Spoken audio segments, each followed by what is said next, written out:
ఓం గం గణపతయే నమః.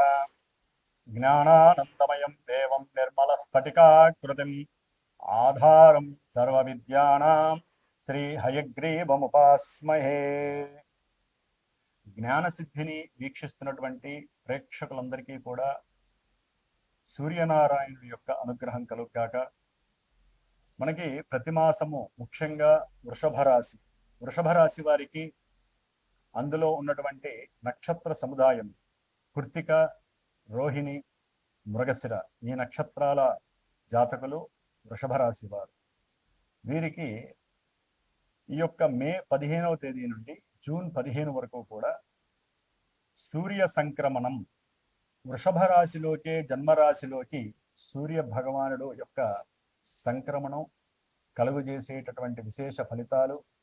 అట్లాగే గ్రహాలు కూడా ఈ నెలలో మిగతా గ్రహాలు కూడా చాలా మారుతున్నాయి కాబట్టి వాటిల్లో మరి వృషభ రాశి వారికి మే 11వ తేదీ నుండి జూన్ నెల మొత్తము కూడా కుజగ్రహ భగవానుడు వారికి 12వ స్థానమైనటువంటి మేషరాశిలో అడుగు పెడుతున్నాడు, సంచరిస్తున్నాడు. మరి జన్మరాశిలో రవి మహానుభావుడు 15 నుంచి జూన్ 15 వరకు అక్కడే సంచరిస్తూ ఉంటాడు.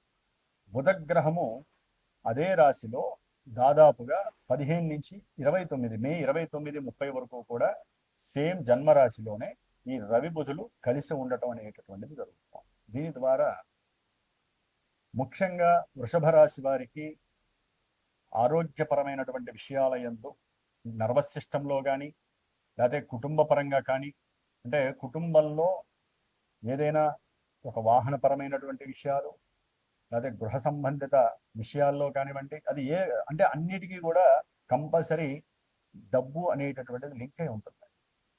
వాటిల్లో వీరి యొక్క మాట తీరులో చాలా చాలా తేడా వస్తుంది. ముఖ్యంగా తండ్రితో మాట్లాడేటటువంటి, సంతానంతో మాట్లాడేటటువంటి సమయంలో వీరు కాస్త చాలా చాలా ఆత్మస్థైర్యంతో పాటుగా సమయానుకూలతని, సమయస్ఫూర్తిని కూడా ఉపయోగించి మాట్లాడాలి. లేకపోతే బంధువులతో గొడవలు వచ్చినా పర్వాలేదు, కొత్తగా పరిచయమైన వాళ్ళతో మనం దూరం అయిపోయినా పర్వాలేదు, కానీ కుటుంబంలో అత్యంత ముఖ్య పాత్రదారుడు తండ్రి. తండ్రిని గౌరవించడం, వృషభ రాశి వారు తండ్రిని గౌరవించడం ఎప్పుడైతే రవి జన్మరాశిలో ఉన్నాడో కంపల్సరీ వీరికి కాస్త అసౌకర్యకరంగా ఉంటుంది. ఎందుకంటే వృషభ రాశి అనేటటువంటిది సూర్యుడికి శుక్రుడికి పడదు కాబట్టి ఎన్నో రకాలైనటువంటి వైవిధ్యకరమైనటువంటి ఆలోచనల ద్వారా మీకున్నటువంటి సౌఖ్యము సరిగ్గా లేదనో, లేకపోతే మీకు వాహనపరమైనటువంటి అనుకూలతలు సరిగ్గా కలగట్లేదని తండ్రితో, లేకపోతే ఆర్థికపరమైన విషయాలలో వృషభ రాశి వారు, అట్లాగే కొంతమందికి ప్రేమకి సంబంధించిన విషయాలలో తండ్రితో పోట్లాడటము, తండ్రితో వాగ్వాదం చేయటం ద్వారా మీ యొక్క ఆరోగ్య విషయంలో ఎన్నో తేడాలు వస్తాయి, జాగ్రత్తగా ఉండండి.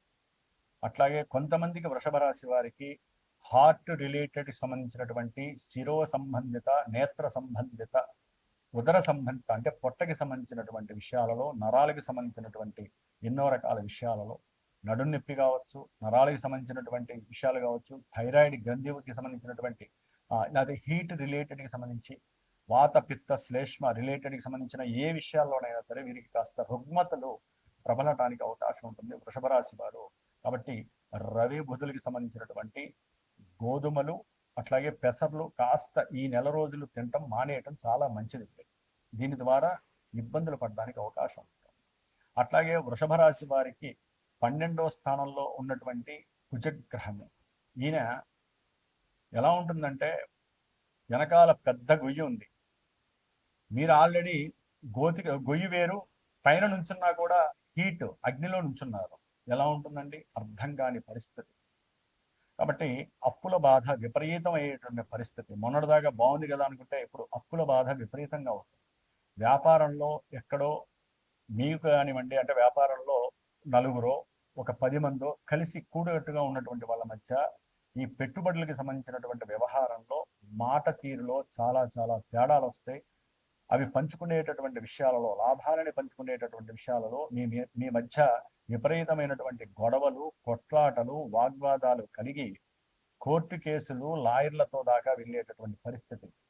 వ్యాపారంలో ఇక్కడ లాభాలు తక్కువ వచ్చినా పర్వాలేదు, అప్పుల వాళ్ళు బాధ పెట్టినా పర్వాలేదు, కానీ మనకి రాకపోగా ఎదురుకుండా ఉన్నటువంటి న్యాయస్థానాలకి, లాయర్లకి, పోలీసులకి, పోలీస్ స్టేషన్లకి అనవసరంగా డబ్బులు ఖర్చు పెడితే ఏం లాభం? అంటే ఆవేశంతో కూడినటువంటి మాట తీరు. ఎందుకంటే 12లో ఉన్నటువంటి కుజుడు చూసేటటువంటి దృష్టిని బట్టి కూడా ఈ వృషభ రాశి వాళ్ళు జాగ్రత్తగా ఉంటారు. అట్లాగే వాహనపరమైనటువంటి ప్రయాణాల యందు వాహనపరంగా చాలా జాగ్రత్తగా ఉంటారు. ఎందుకంటే అగ్నితత్వపు గ్రహమైనటువంటి కుజుడు అగ్నితత్వపు రాశిలో ఉండి జలతత్వమైనటువంటి మరి ఆ కర్కాటక రాశిని చూస్తున్నాడు. తల్లి యొక్క ఆరోగ్యం పట్ల జాగ్రత్తగా ఉండండి. తల్లితో మాట్లాడేటప్పుడు జాగ్రత్తగా ఉండండి. ముఖ్యంగా ఈ యొక్క కుజగ్రహం యొక్క దృష్టి సప్తమం మీద పడేసరికి కొంతమందికి వృషభ రాశి వారికి వివాహానికి సంబంధించినటువంటి ఆలోచనలు విడిసికొట్టే అవకాశం ఉంటుంది. వివాహం అయిపోతుంది, తాంబూలాలైనవి, ఇంకొక రోజులో వివాహం అనుకున్నప్పుడు లేనిపోని సమస్యలు, బంధువుల వలన గొడవలు, కొట్లాటలు, వీరికి జరిగేటటువంటి కొన్ని ప్రమాదాలు కూడా వివాహ వ్యవస్థలో ఎన్నో ఇబ్బందులు కలుగజేసే అవకాశం ఉంటుంది. భార్యాభర్తలు ఒకవేళ పెళ్లిళ్ళైనటువంటి వాళ్ళకి భార్యాభర్తల మధ్య సరైనటువంటి కంఫర్ట్నెస్ లేక ఏదో ప్రయాణానికి వెళ్దాము, ఒక శుభకార్యం ఉంది అనుకుంటారు. భార్యాభర్తల్లో ఎవరిదో ఒకరిది రాసేయింది అనుకోండి, కోపం అమితమైపోతుంది, ఫ్లెక్సిబిలిటీ తగ్గిపోతుంది, కంఫర్ట్నెస్ ఉండదు. అది వీళ్ళేమో ఉన్నంతలో బండి మీద వెళ్దామంటే అవసరమైతే క్యాబ్ బుక్ చేసి కారులో వెళ్దాము, డబ్బులు పోతే పోయిందని. అంటే ఇద్దరిలో ఎవరికొకరు ఉంటుందండి. ఈ యొక్క లక్షణాలు ఈ నెలలో ఎక్కువగా వారిని కంఫర్ట్ అంటే వారికి సంబంధించినటువంటి సౌఖ్యకరమైనటువంటి ప్రయాణాల యందు, పార్టీలు, ఫంక్షన్ల యందు వారిద్దరి మధ్య ఒక్కసారి అగ్ని రెచ్చగొట్టేటటువంటి పరిస్థితి ఈ కుజగ్రహం ఇస్తోంది. కాబట్టి కొంచెం జాగ్రత్త వహించండి. ఇవన్నీ తెలుసుకున్నప్పుడు జాగ్రత్త వహించాలి వృషభ రాశి. మరి ధనస్థానంలో ఉన్నటువంటి గురువు ఇప్పటి వరకు చాలా అనుకూలమైనటువంటి మాట తీరు, బంధువులతో మాటలు ముచ్చట్లు, ఆర్థికంగా ధనలాభాదులు, వీరి మాట చెల్లుబడి అన్నీ సాగింది. రేపు జూన్ 2వ తేదీ నుండి గురుడు 3వ స్థానంలోకి వచ్చినప్పుడు ప్రయాణాలకి సంబంధించిన అకస్మాత్తుగా ప్రయాణాలు, దాని వలన విపరీతమైనటువంటి ధనము ఖర్చు అవ్వడం, లేకపోతే ఎవరో ఒకరి స్నేహితుల ద్వారా వారి ఇళ్లలో ఏదో ఒక శుభకార్యాలు జరగటం, అంటే వాళ్ళ యొక్క హౌస్ సెరమనీ అనుకోండి, దాని పరంగా ప్రయాణాలు, ఇవన్నీ కూడా సడన్గా మీకు ఫోన్ రావటం, మీరు ఇన్కన్వీనియంట్గా ఉన్నా సరే అవసరమైతే తెలిసిన వాళ్ళ దగ్గర అప్పు చేసినా సరే వెళ్ళిపోవాలి, ప్రయాణాన్ని చేయాలి, వాళ్ళ యొక్క సెరమనీలో పాల్గొనాలి. ఇలాంటివన్నీ కూడా ఎన్నో వస్తాయి. కుటుంబ సభ్యులతో కానీ, తల్లితరపు బంధువులతో కానీ, లేకపోతే అన్నదమ్ములకి సంబంధించి అన్నల యొక్క బంధువులతో కానీ చాలా జాగ్రత్తగా ఉండాలి.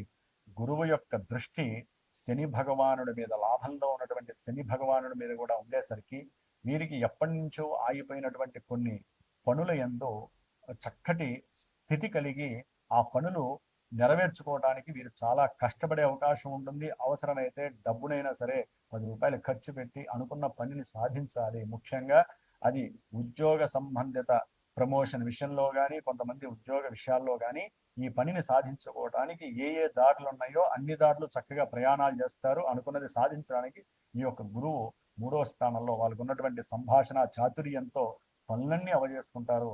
చాలా చక్కటి అనుకూలమైనది. కాబట్టి ఇక్కడ కుజగ్రహం అనేటటువంటిది కూడా దృష్టి వృషభ రాశి వారికి ఈ గురుడి మీద పడేసరికి మొత్తం కుజగ్రహం మీద నడుస్తుంది, రవి బుధుల మీద కూడా నడుస్తుంది. ముఖ్యంగా రవి బుధులు వీళ్ళిద్దరూ వృషభ రాశి వారికి అగ్నిని ప్రేరేపించేటటువంటి మాట తీరుని, సమస్యలని సృష్టిస్తూ ఉంటారు. జాగ్రత్త పడండి. అట్లాగే శుక్ర భగవానుడు ఈ యొక్క వృషభ రాశి వారికి శుక్రుడు దాదాపుగా జూన్ 8వ తేదీ వరకు ద్వితీయ స్థానంలో ఉండి రంగరంగ వైభవముగా విపరీతమైనటువంటి ధనము ఆర్జించటము, ఉద్యోగపరంగా వీరు చేసినటువంటి కృషికి, వీరు తీసుకునే నిర్ణయాలకి మెచ్చుకొని 10 రూపాయలు ఉద్యోగం ద్వారా ధనము లాభం రావటము, అట్లాగే ఏదైనా సరే భార్యాభర్తల మధ్య అనుకోని గొడవలున్నా, ఎడబాట్లున్నా వారు చక్కగా మాట్లాడుకొని ఏదో ఒక సెటిల్మెంట్ చేసుకొని ముందుకు వెళ్ళేటటువంటి పరిస్థితి ఈ యొక్క వృషభ రాశి వారికి కలగడానికి అవకాశం ఉంది. విపరీతమైనటువంటి ధన సంపాదన అయితే కనుక వీరికి లభిస్తోంది. అప్పులు కూడా తీర్చడానికి సంసిద్ధం అవుతారు. జూన్ 8 తర్వాత గురుడు శుక్రుడు కలిసి 3వ స్థానంలో ఉండటం ద్వారా ఏదో ఒక ఆస్తిని కొనటానికి వీరు చేసేటటువంటి ప్రయత్నంలో గవర్నమెంట్ ద్వారా, లేకపోతే గవర్నమెంట్ బ్యాంకులు కానీ, ముఖ్యంగా గవర్నమెంట్ బ్యాంకుల ద్వారా అప్పు తీసుకునే సందర్భంలో వీరి మధ్య సరైనటువంటి సయోధ్య సంభాషణ కుదరక వీరు అనుకున్నటువంటి కోరికలు కొన్ని ఫెయిల్ అయ్యే అవకాశం కూడా కలుగుతోంది. ప్రయాణాల ఎంతో ఇష్టము పెరుగుతుంది. ఎక్కువగా దగ్గర ప్రయాణాలని వీరు చేయడానికి అవకాశం ఉంటుంది. తల్లిగారి ఆరోగ్యం పట్ల జాగ్రత్త వహించుకోవాలి ఈ యొక్క వృషభ రాశి వారు. లాభంలో ఉన్నటువంటి శని బుధుడి యొక్క నక్షత్రంలో మే 17 తర్వాత మారిన తర్వాత వీరికి ఆకస్మికంగా వీరు ఏదైనా ధనాన్ని గనక ఎక్కడైనా పెట్టుబడిగా పెట్టి ఉన్నట్లయితే అది కమర్షియల్ పర్పస్గా కానీ, లేకపోతే సంతానపరంగా ఏదైనా ధనాన్ని దాచుకున్నా కొంతమంది, అయితే కొంతమంది ఈ యొక్క ఆటల పరంగా, లేదా కొంతమందికి జూదము అంటారు, అది తప్పుగా, సరే వాటి పరంగా ఏదైనా డబ్బులు పెట్టినా ధనపరమైనటువంటి లాభాదులు కలగటానికి వృషభ రాశి వారికి అవకాశాలు ఉన్నాయి. కొంతమందికి సంతానపరమైనటువంటి అనుకూలతలు కూడా కలుగుతున్నాయి. సంతానం కలగటానికి చాలా ఎక్కువ అవకాశాలు కలుగుతున్నాయి వృషభ రాశి వారికి. వృషభ రాశి వారు ఏది మాట్లాడినా చక్కటి ధనము, వీరికున్న తెలివితేటలు కానీ, వీరికి ఉన్నటువంటి సమయస్ఫూర్తి, సంభాషణ చాతుర్యము, వీరికి ఉన్నటువంటి ఆలోచన ప్రజ్ఞ, ఇవన్నీ కూడా చక్కటి ధనాన్ని లభించేటటువంటి అవకాశము ఎక్కువగా కలుగజేస్తుంది. దశమంలో ఉన్నటువంటి రాహువు ఉద్యోగ వ్యవస్థల్లో చక్కటి అనుకూలతల్ని కలుగజేస్తున్నారు. కొన్ని మార్పుల ద్వారా అక్కడి నుంచి ఇక్కడికి తిరగడం, ఇక్కడి నుంచి అక్కడికి తిరగడం ద్వారా వీరికి ఉన్నటువంటి స్టామినాను కూడా తెలియజేస్తున్నారు. వృషభ రాశి వారికి ముఖ్యంగా కేతుగ్రహము, ఈ యొక్క కేతువు 4వ స్థానంలో ఉండి విద్యార్థులకి విద్యా ఆటంకాలు, విద్య ఎందు కాస్త ఆసక్తి తగ్గటం ఇలాంటివి సూచిస్తున్నాయి. గృహ కట్టడాలు కానివ్వండి, లేకపోతే గృహాలకు సంబంధించిన విషయాలు కానివ్వండి, పొలిటీషియన్స్కి కానివ్వండి, క్రీడాకారులకు కానివ్వండి, ఇట్లా ఏదైతే కొంతమంది పర్సనల్ వృత్తులు ఉంటాయో, రాజరికమైనటువంటి వృత్తులు ఉంటాయో వారికి కొంత ఈ కేతు వలన ఇబ్బందులు కలుగుతున్నాయి. కాబట్టి గణపతి ఆరాధన చేసుకోవటము, సుబ్రహ్మణ్య ఆరాధన వలన కుజుడికి సంబంధించి ఎవరైతే అప్పుల బాధలు, విపరీతమైనటువంటి గృహపరమైనటువంటి, స్థలపరమైనటువంటి, అన్నదమ్ములకు సంబంధించినటువంటి, అట్లాగే పిత్రార్జితానికి మాత్రార్జితానికి సంబంధించినటువంటి విషయాలలో ఎవరైతే గనక స్థలపరమైనటువంటి భూముల పరంగా ఎవరైతే బాధలు పడుతున్నారో, విపరీతమైనటువంటి అప్పుల వలన బాధలు పడుతున్నారో, భార్యాభర్తల మధ్య అసలు సంయమనమైనటువంటి మాట తీరు లేక విడిపోయిన వాళ్ళు ఉంటారో వాళ్ళందరూ తప్పకుండా రవికి, కుజుడికి, కేతువుకి, ఈ 3 గ్రహాలకి తప్పకుండా జపము, దానములు చేసుకోండి. కాబట్టి సరే, గురువు గారు కొంతమంది అనుకుంటారు, గురువుగారు మీరు చెప్పిన వాటిల్లో మంచి చెడు కొన్ని జరుగుతున్నాయి, కొన్ని జరగట్లేదు. ఒకటండి, వృషభ రాశి అనగానే దాంట్లో ఉన్న నక్షత్రాల వాళ్ళందరికీ నేను చెప్పినవన్నీ, లేదా గురువులు చెప్పినవన్నీ జరిగితే ఇంకా జన్మజాతకం ఎందుకు? మన పుట్టుక విశేషం ఏముంటుంది? మనం పుట్టినప్పుడు ఒక డేటు, ఒక టైము, ఒక ప్లేసు నిర్ణయించబడి ఉంటుంది. దాని ద్వారా గ్రహాలు ఎక్కడెక్కడ ఇమిడి ఉన్నాయో, అవి ఏ నక్షత్రాల్లో ఉన్నాయో అవి చక్కగా ఒక దశలో అంతర్దశల ద్వారా పేర్చి ఉంటాయి. ఇప్పుడు ప్రజెంట్ ఈ నెల రోజుల్లో మీకు ఏ దశ నడుస్తోంది? అంతర్దశ నడుస్తోంది, విదశ నడుస్తోంది, సూక్ష్మ దశ నడుస్తోంది, ప్రాణదశ నడుస్తోంది. ఇవి గోచారంలో ఎక్కడెక్కడ ఉన్నాయి, వాటికి వీటికి ఉన్నటువంటి లింక్ ఏంటి? కొంతమంది అనుకుంటారు, గురువు గారు నేను అనుకున్న పనులు ఏం జరగట్లేదండి, అప్పు తీరుద్దాం అనుకుంటే ఆ అప్పుకి మరింత ఎక్కువైపోయిందండి. కొంతమంది అనుకుంటారు మాకు అప్పులు తీరిపోయినాయండి అంటారు.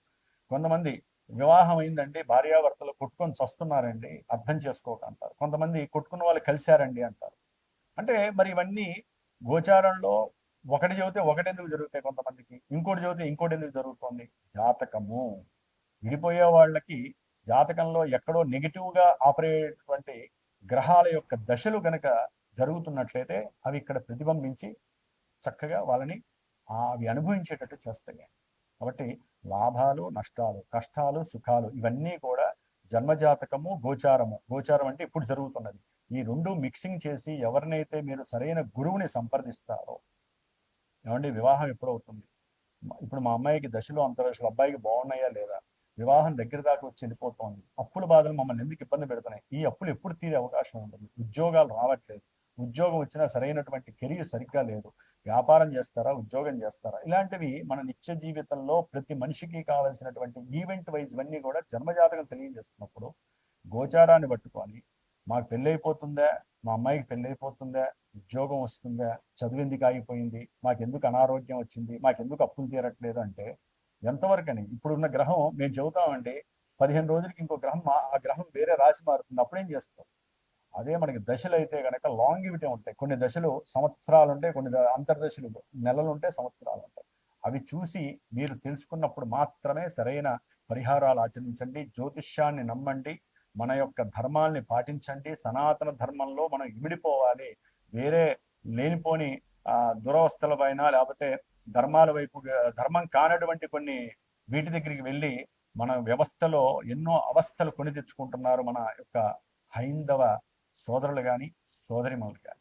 కాబట్టి ఆలోచించండి, మన ధర్మాన్ని రక్షించండి, వృక్షాలని రక్షించండి, అవతల వ్యక్తుల్ని గౌరవించడానికి ప్రయత్నం చేయండి, కుటుంబంలో అందరూ సఖ్యంగా ఉండటానికి ప్రయత్నం చేయండి. గోచారంలో గ్రహాలు, జాతకంలో గ్రహాలు వాటి పని చేసుకుంటే మీరు మంచిగా ఉన్నా మిమ్మల్ని అవసరమైతే చెడు చేసేస్తాయి, చెడుగా ఉంటే మంచిగా కూడా చేస్తాయి. కాబట్టి ఒకళ్ళవే ఒకలా ఉంటుంది. కాబట్టి ఇవన్నీ కూడా సరైన గురువు ద్వారా మీకు కావలసిన విషయాన్ని తెలుసుకొని ఈ సమయంలో చేయొచ్చు అనుకుంటేనే ఆ సమయంలో ఆ పనిని చక్కగా చేసుకోవడానికి ప్రయత్నం చేయండి. ఇప్పుడు ఏదో మేము అనుకున్నవన్నీ అయిపోతాయి కదా అనుకొని మీరు ముందుకు పరిగెడితే ధన్మని ఎక్కడో ఒకటి పడిపోయే అవకాశం ఉంటుంది. వృషభ రాశి వారు జాగ్రత్తగా ఉండటానికి ప్రయత్నం చేయండి. ఆరోగ్యరీత్యా కొన్ని జాగ్రత్తలు తీసుకోండి. విష్ణు సహస్రనామము, ఆదిత్య హృదయము, సుబ్రహ్మణ్య ఆరాధన చేసుకున్నట్లయితే, గణపతి ఆరాధన, ఒకరికి విద్యాపరంగా, ఒకరికి అప్పుల పరంగా, ఒకరికి ఆరోగ్యపరంగా, ఒకరికి ధనపరంగా ఇబ్బందులు రాకుండా మూమెంట్స్ చక్కగా వృషభ రాశి వారిని కాపాడడానికి వారి యొక్క స్వయం కృషిని వారు చేసుకోండి. ఏదైనా ఒక గురువుని సంప్రదించినప్పుడు ఆ గురువు గారు చెప్పినటువంటి మీ జాతకరీత్యా దోషాలను చక్కగా పరిహారం ఆచరించి ఆ యొక్క కర్మ ప్రారంధాన్ని నివృత్తి చేసుకోండి. జై శ్రీమన్నారాయణ.